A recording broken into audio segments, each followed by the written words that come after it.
Hi, I'm Jim Berger, and I'm the pastor of Holy Cross Lutheran Church in Houston, Texas.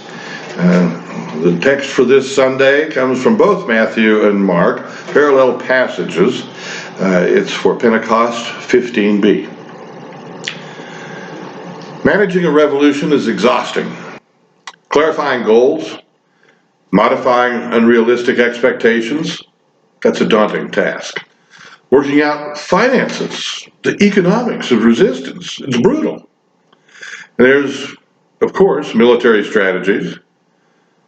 Jesus goes north into cooler hill country and west to the Mediterranean beaches for reflection and rest. The whole time he's networking and connecting with international leaders, important people like the Syro-Phoenician woman. The first half of the Gospels of Matthew and Mark both context this new messianic Jesus movement. The desperately hoped for revolution against tyrannical empires. Seemingly unrelated narratives do tie together. Jesus is tempted in the wilderness. The biggie temptation is world dominion. Jesus counters with a Sermon on a Mount, a whole new kind of constitution. Healings and exorcisms are precedent to the calling of the 12 apostles. They're sent on a mission, a recruitment to the lost sheep of the house of Israel. To join the movement, you must flunk the physical. Previous qualifications will include being sick, lame, a leper, demon-possessed, seemingly dead, and then being healed and cured and redeployed. Matthew 11, John the Baptist's disciples need mission clarification. 12, more healing and recruitment. 13, parables told to the troops to focus them, notably the parable of the wheat and the weeds. You already know that the senators and the Herodians hired saboteurs to sow barley in wheat fields, disrupt grain futures, and force continued reliance on sheep futures and the sacrificial system. That's the economic backbone of the temple. In 14, John the Baptizer is beheaded as Herod's human sacrifice to assure future battle outcomes. It's the opening shot of kind of a world war. Then comes the feeding of large insurrection forces and dispersing them before military disaster happened. Matthew 18 starts with 15, with an extended debate of Jesus and the Pharisees about what constitutes ritual cleanliness and the assurance of victory in battle. The Pharisees even understood him to be some kind of revolutionary leader, and they knew the history of Israel's losses in battle because of impurity. Then on today's gospel featuring this woman recruit from Syro-Phoenicia, which spills into another troop muster, mass feeding of 4,000 plus women and children, right in the enemy's camp, Caesarea Philippi. Here the dumb speak, the maimed are made whole, the lame walk, the blind see, all glorifying the God of Israel. To join this army, you have to be initiated by death, fatal illness, crippling impairments, hunger, poverty, then you qualify.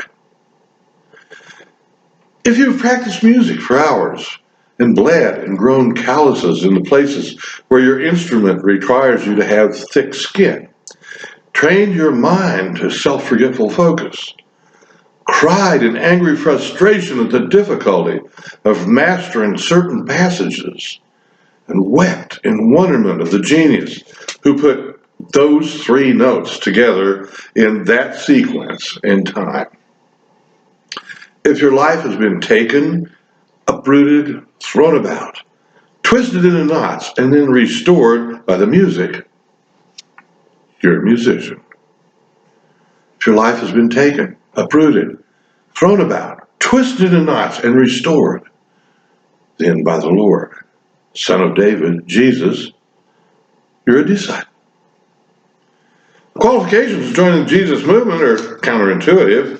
The strength is not human perfection, but in human failing to release divine perfection. So the woman from Canaan wants to join the ranks of this fearless, fearsome army. Her qualifications for combat are a demon-possessed daughter. The demon having already destroyed 2 lives, hers and the daughter's, probably 3, since the father is conspicuously absent from this narrative. She cries out for help. She is detained by the disciples' Secret Service Corps, who advised Jesus to send her away, just like they advised Jesus to send the hungry multitudes away, send the people needing healing away, send the children away.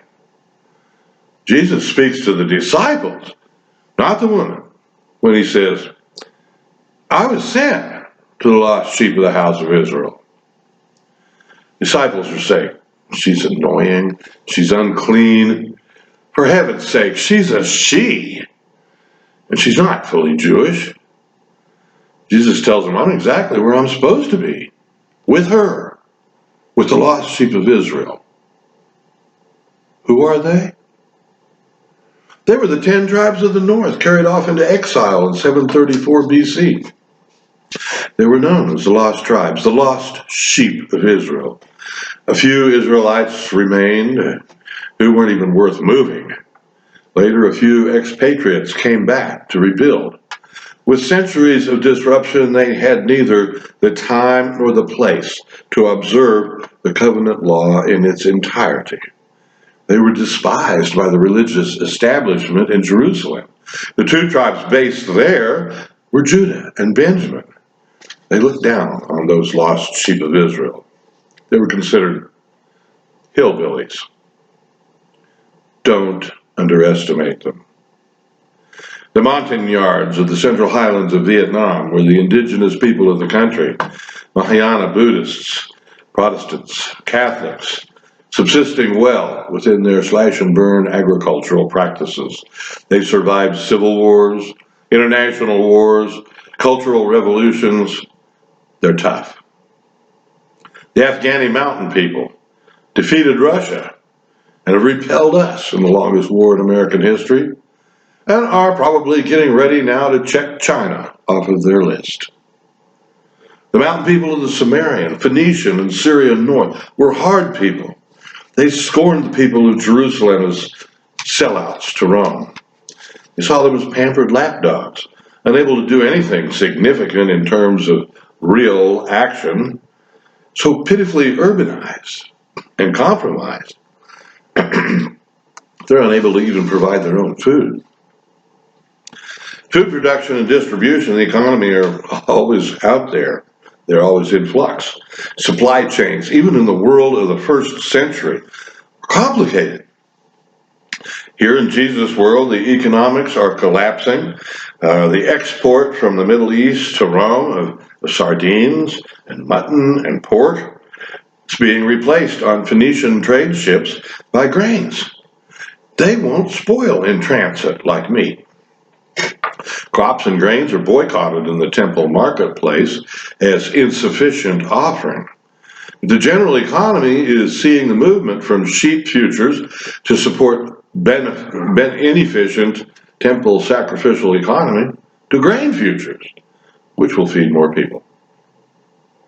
Sardines, luxury items for elites in Rome. Peter, Andrew, James, and John, they knew firsthand that the market for sardines is volatile if they're not preserved and shipped exactly right when the weather is perfect on the Mediterranean. The future of the resistance lies in the general direction of disrupting the corruption of the temple economy, as we say, draining the swamp. This could be the death knell of the sacrificial system, which will actually go down in 70 AD with the fall of Jerusalem. The funny thing is, it started in Genesis 4. There, Abel's livestock was approved sacrifice. Cain's grain was not. Abel represented the established order of offerings, the blood sacrifice. It has ever and always been true. If it bleeds, it leads. Even though Cain's grain was labor-intensive, time-intensive, much more efficient in providing calories, sadly, it was not approved, and his anger made him a murderer of his brother. But Cain had skills to provide. Cain was a survivor. Cain even was protected by God. While many have called Jesus the new Adam, he could also be considered both the new Abel, the final blood sacrifice, and the new Cain, provider of nourishment for humankind. Jesus sympathizes with the woman's dilemma, her possessed child, her desire to enlist with him and his movement. This doesn't have to be her fight unless she is an adamant volunteer. She can stay in Tyre and Sidon on the seashore, be a lifeguard for the tourists. This may not be the hill she wants to die on. But she says, Lord, help me. An echo of Peter's sinking prayer. Jesus' statement to her follows exactly on the heels of his admonishment to the disciples.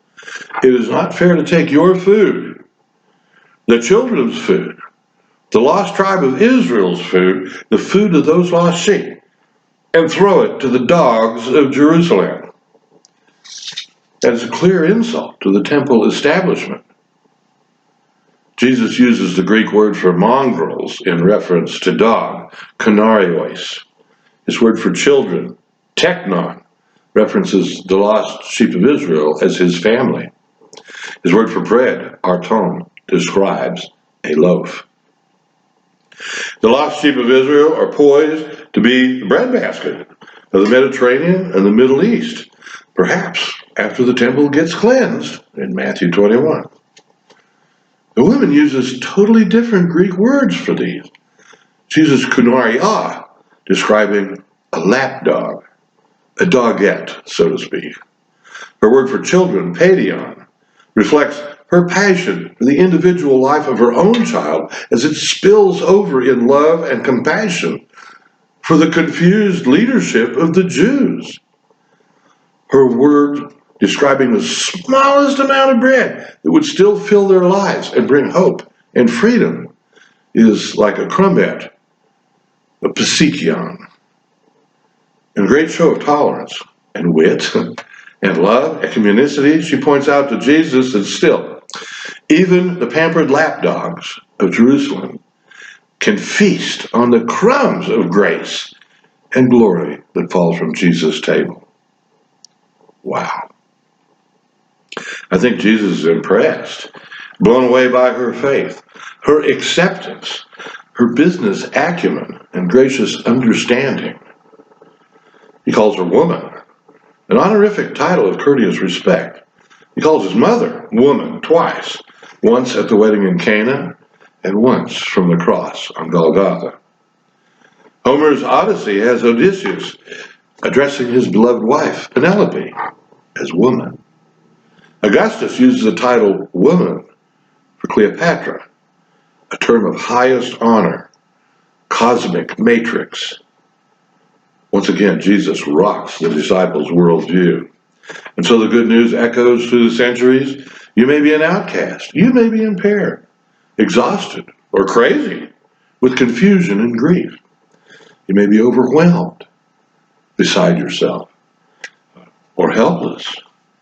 And these conditions are precisely what qualify you for enlistment in the army of the kingdom of God, the army of grace.